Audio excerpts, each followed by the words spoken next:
আবু সাইদ এখন ঘরে ঘরে, প্রত্যেক ঘরে আবু সাইদ। এটা আবু সাইদের বাংলাদেশ, আমরা সবাই আবু সাইদ, বললেন প্রধান উপদেষ্টা ডক্টর ইউনূস।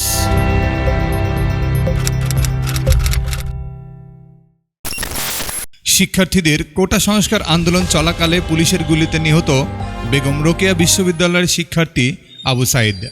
অন্তর্বর্তীকালীন সরকারের প্রধান উপদেষ্টা ডক্টর মোহাম্মদ ইউনূস তার বাড়িতে গিয়েছেন।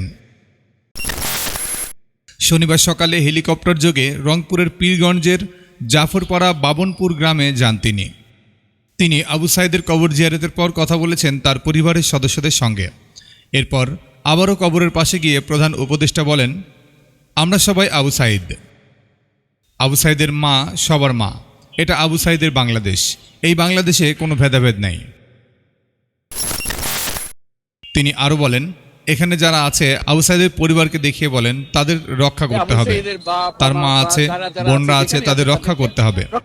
ডক্টর ইউনূসের আগমন ঘিরে শুক্রবার থেকে এই নিরাপত্তা ব্যবস্থা জোরদার করা হয়েছে ওই এলাকায়। সেনাবাহিনীর সদস্য সহ আইন শৃঙ্খলা বাহিনীর অন্য সদস্যরা সেখানে অবস্থান করছেন, তবে পুলিশের উপস্থিতি লক্ষ্য করা যায়নি। কবর জিয়ারত ও আবু সাইদের পরিবারের সদস্যদের সঙ্গে কথা বলা শেষে বেগম রোকেয়া বিশ্ববিদ্যালয়ে যাবেন তিনি।